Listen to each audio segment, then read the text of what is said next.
Voilà, chers amis, je suis très heureux de venir vers vous en cet après-midi et je vous salue dans le beau nom de Jésus. Je viens vers vous pour vous partager la parole de Dieu, le message de l'Évangile, la bonne nouvelle de Jésus-Christ. Ce texte que je vais lire se trouve dans l'Évangile de Marc, dans le deuxième Évangile du Nouveau Testament. Et nous lisons ces quelques versets dans Marc chapitre 16 et au verset 15. Jésus leur dit, allez par tout le monde et prêchez la bonne nouvelle à toute la création. Celui qui croira et qui sera baptisé sera sauvé, mais celui qui ne croira pas sera condamné. Voici les miracles qui accompagneront ceux qui auront cru. En mon nom, ils chasseront les démons. Ils parleront de nouvelles langues. Ils saisiront des serpents. S'ils boivent quelques breuvages mortels, il ne leur fera point de mal. Ils imposeront les mains aux malades et les malades seront guéris. Le Seigneur, après leur avoir parlé, fut enlevé au ciel, et il s'assit à la droite de Dieu. Et ils s'en allèrent prêcher partout. Le Seigneur travaillait avec eux et confirmait la parole par les miracles qui l'accompagnaient. Amen. Ce sont les dernières paroles de Jésus. Et j'aimerais dire, ce sont les paroles du ressuscité. Il y a quelques jours, Jésus souffrait sur le bois du calvaire en sacrifice pour l'humanité. Il accomplissait ce qu'il avait déclaré à Nicodème au chapitre 3, verset 16 de l'évangile de Jean, car Dieu a tant aimé le monde qu'il a donné son Fils unique afin que quiconque croit en lui ne périsse point, mais qu'il ait la vie éternelle. Donc Jésus va mourir, on va le mettre dans un tombeau et j'allais dire on va le confiner pendant 3 jours dans ce tombeau. Mais gloire à Dieu, au 3e jour, il va ressusciter et il va se présenter à plusieurs témoins, plus que de 500 témoins, en disant voilà, c'est moi, j'ai donné ma vie, mais maintenant je suis ressuscité. Et là, sur le mont de Béthanie, Jésus s'adresse à ses disciples en leur disant allez par tout le monde et prêchez le message de l'Évangile. Et j'ai retenu quelque chose de très important dans ce texte, et c'est ce que je voudrais voir avec vous. Voici les miracles qui accompagneront ceux qui auront cru. En mon nom, en mon nom. Ce message de l'Évangile, ce ne sont pas des pensées, une philosophie. Le message de l'Évangile, c'est un nom, le nom de Jésus. Et c'est ce nom que ses disciples, ses apôtres, et nous-mêmes aujourd'hui, nous prêchons le beau nom de Jésus. Pierre dira au Sanhédrin, au chapitre 4, verset 12, des Actes des Apôtres, « Il n'y a de salut en aucun autre, car il n'y a sous le ciel aucun autre nom qui était donné parmi les hommes par lequel nous devions être sauvés. » Seulement le nom de Jésus. Il y avait pour les Juifs des beaux noms tels que « Je suis le Dieu d'Abraham », le Dieu d'Isaac, le Dieu de Jacob. C'étaient des hommes extraordinaires. Ce sont des hommes qui ont expérimenté des miracles. C'étaient des hommes qui avaient un nom célèbre. Mais au-delà de tout cela, il y a le nom des noms, celui qui est le plus célèbre que les artistes, plus célèbre que les peintres, plus célèbre que les hommes politiques, plus célèbre que les fondateurs de religion, c'est le nom de Jésus. Il est exclusif, il est unique, car Dieu a tant aimé qu'il a donné son Fils unique. Il n'y en a pas d'autre. C'est pour cela que Pierre s'adresse au Sanhédrin, il dira « Il n'y a qu'un seul nom par lequel on puisse être sauvé, et ce nom, c'est le nom de Jésus. » Et lorsque Jésus va monter dans son ciel de gloire pour nous préparer une place, la parole de Dieu nous dit qu'il leur donnera un message, le message de l'Évangile, le message de la bonne nouvelle, le message que Paul appellera « Je n'ai pas honte de l'Évangile » parce que c'est la puissance de Dieu. Et nous croyons aujourd'hui que ce message de l'Évangile est authentique, il a toute sa force, il est toujours le même pour guérir, pour libérer, pour intervenir. Pourquoi ? Parce que toute cette source, toute cette bénédiction se trouve dans le nom de Jésus. Les hommes religieux ont dû être surpris quand Pierre s'adresse devant ces 70 personnes religieuses. Il leur dira, voilà, il n'y a qu'un seul nom, c'est le nom de Jésus. C'est lui qui peut sauver. Et cet après-midi, j'aimerais que tu sois au bénéfice, au bienfait de ce beau nom de Jésus. Par ce nom, on peut obtenir le pardon des péchés. Dans Actes chapitre 2, verset 21, la parole de Dieu nous dit « Alors quiconque invoquera le nom du Seigneur sera sauvé. » Tes péchés peuvent être pardonnés. Invoque le nom de Jésus. Je ne veux pas me répéter, et si je me répète, c'est très important. Jésus-Christ est mort pour nous pécheurs. Jésus-Christ est mort pour toi, et il veut te donner la vie éternelle. Le problème qu'il y a aujourd'hui dans le monde, ce n'est pas la religion, c'est le cœur de l'homme qui est mauvais. Et ce cœur de l'homme, on a essayé de le recouvrir par de la philosophie, on a essayé de le revêtir par de la religion, on a essayé de le revêtir par de la moralité. Mais l'homme est mauvais, il a besoin d'une transplantation cardiaque.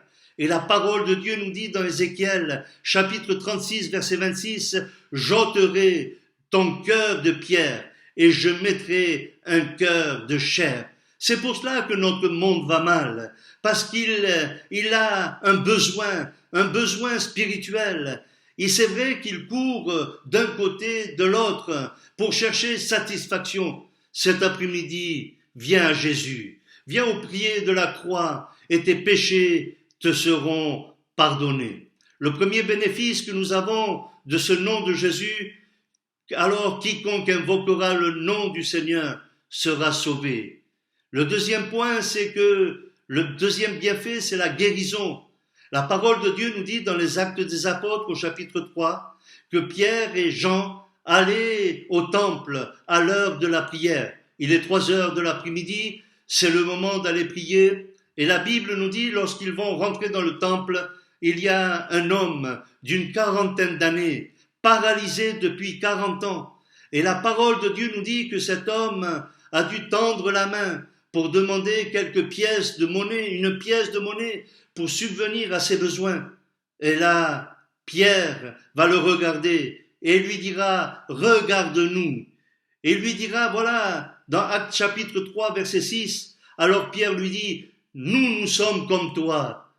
Nous n'avons ni argent, ni or, mais ce que j'ai, je te le donne. Au nom de Jésus-Christ de Nazareth, lève-toi et marche. Et la parole de Dieu nous dit qu'ils vont le saisir par la main et ils vont le faire lever. Il va se lever d'un bond.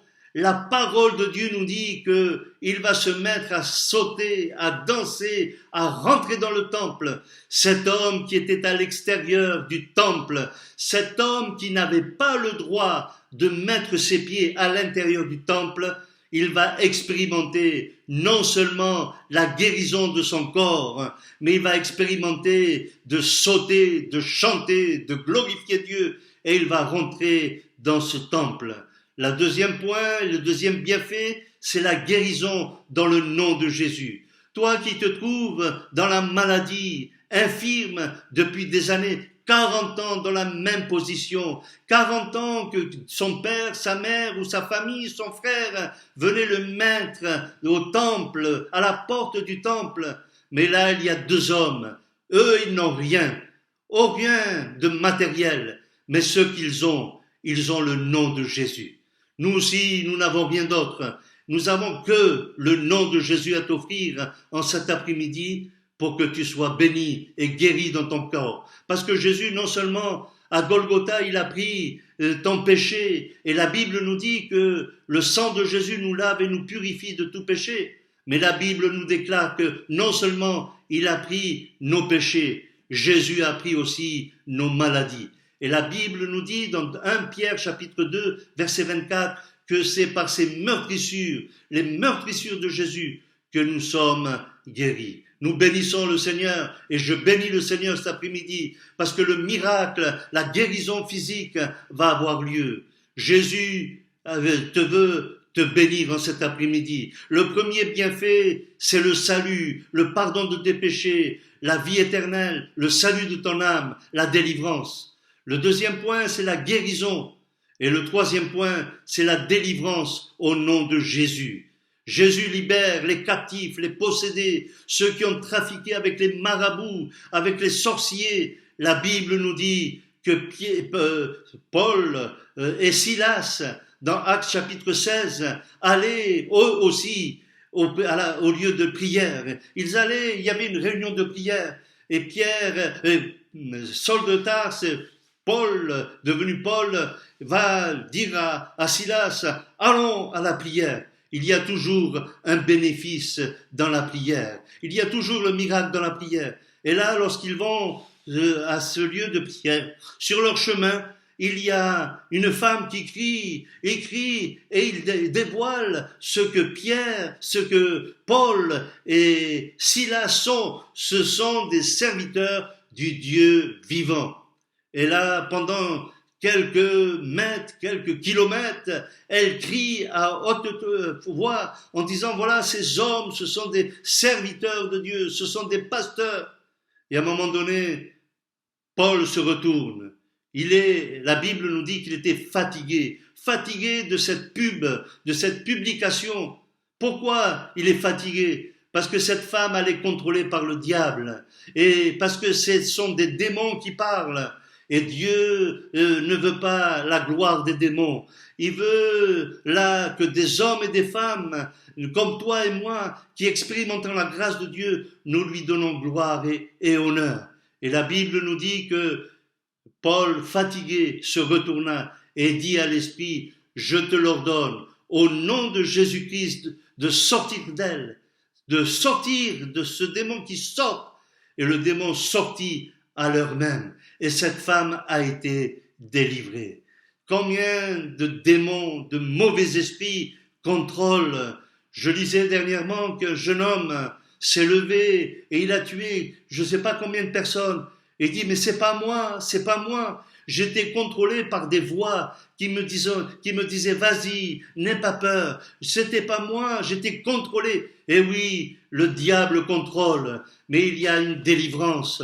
Toi qui as touché à ces puissances occultes, ces puissances ténébreuses, ce soir, tu peux être au bénéfice de la lumière. Ce nom de Jésus nous apporte la délivrance. Gloire à Dieu. Le nom de Jésus nous apporte aussi une expérience à faire, le baptême d'eau. La Bible nous dit que dans Actes chapitre 8 et au verset 12, mais quand ils eurent cru à Philippe, il leur annonçait la bonne nouvelle du royaume de Dieu et du nom de Jésus-Christ. Hommes et femmes se firent baptiser dans ce nom de Jésus-Christ. L'évangile est annoncé à Samarie.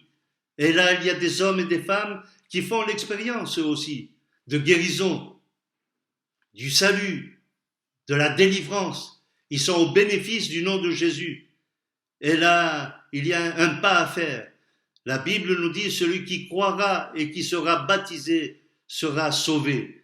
Et là, ces hommes de Samarie, ils ont dit, mais qu'est-ce que nous devons faire maintenant? Et ils ont passé par les eaux du baptême. C'est un engagement à suivre Jésus, à être comme Jésus. Et c'est ce que je t'invite, toi, qui es là à m'écouter, qui hésite encore, qui attend pour te faire baptiser, engage-toi au Seigneur, dans le Seigneur. Et je termine, ce nom de Jésus, c'est un nom qui nous réunit. La Bible nous dit, Matthieu chapitre 18, verset 20, « Car là où 2 ou 3 sont assemblés en mon nom, je suis au milieu d'eux. » Gloire à Dieu, voilà ce que Jésus, lorsque nous sommes assemblés, lorsque nous sommes réunis dans le nom de Jésus, la Bible nous dit qu'il est au milieu de nous. Ça nous parle de l'Église, ça nous parle d'un lieu de réunion. Aujourd'hui, l'Église n'existe pas en Algérie, ni ici en Espagne, ni en France. Le bâtiment n'existe pas, mais l'Église se réunit. L'Église, ce sont des hommes et des femmes qui ont expérimenté l'amour de Dieu, la grâce de Dieu, qui ont été au bénéfice de ce nom de Jésus et qui se réunissent pour prier comme Pierre et Jean, comme Paul et Silas, comme toi et moi. Nous louons le Seigneur, nous glorifions le Seigneur. Cet après-midi, tu peux être au bénéfice de Jésus. Viens tel que tu es et nous allons prier dans le nom de Jésus. Ceux qui auront cru en mon nom, ce nom célèbre le nom de Jésus. Je te bénis, je te glorifie, Seigneur, parce qu'il y a des hommes, des femmes, des adolescents, des jeunes, Seigneur, des enfants qui écoutent ce message. Et j'aimerais, dans le nom de Jésus, qu'ils soient au bénéfice de ta personne, pour voir la gloire de Dieu, la puissance de Dieu. Manifeste-toi dans le nom de Jésus. Amen.